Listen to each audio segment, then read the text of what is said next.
Hello friends, இன்றைக்கி நம்ம potato fry செய்ய போகிறோம். அதுக்கு தேவையான பொருட்கள் 2 பொட்டேட்டோ, குழம்பு மிளகாய்த்தூள் 2 டேபிள் ஸ்பூன்,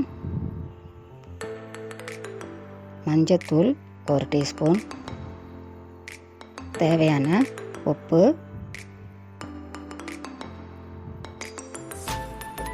எண்ணெய். இவ்வளோதாங்க பொட்டேட்டோ ஃப்ரை செய்கிறதுக்கு தேவையான பொருட்கள். வாங்க பொட்டேட்டோ ஃப்ரை எப்படி செய்கிறதுன்னு பார்க்கலாம். இப்போது பொட்டேட்டோஸை கட்டமாக கட் பண்ணி வச்சுருக்கேன்.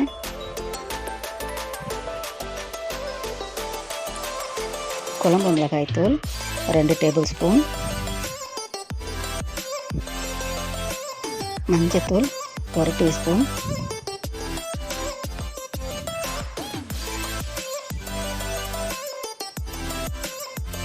உப்புத்தூள் தேவைக்கேற்ப எல்லாமே ஒன்றா சேர்த்து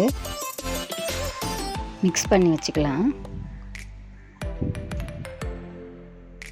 இப்போது எல்லாத்தையும் மிக்ஸ் பண்ணிட்டோம்.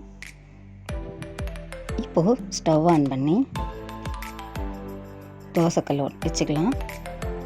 தோசைக்கல்லில் எண்ணெய் ஊற்றிக்கலாம். எண்ணெய் சூடான பிறகு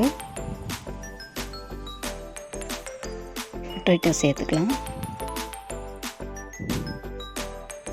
எல்லாத்தையும் எண்ணெயில் ஸ்ப்ரெட் பண்ணிக்கலாம்.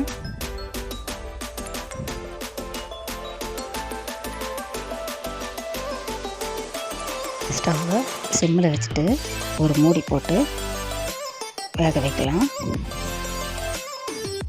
ஒரு பக்கம் வந்ததும் அடுத்த பக்கம் மறுபடியும் திருப்பி போட்டு வேக வச்சுக்கலாம்.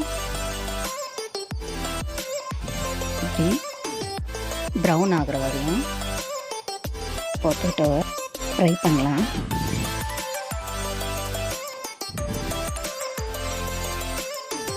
இப்போது பொட்டேட்டோ ஃப்ரை ரெடி ஆகிடுச்சு.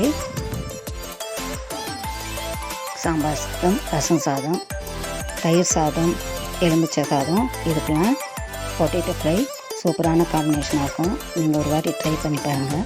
உங்களுக்கு இந்த வீடியோ பிடிச்சுன்னா லைக் பண்ணுங்கள், ஷேர் பண்ணுங்கள், சப்ஸ்கிரைப் பண்ணுங்கள். பாய்.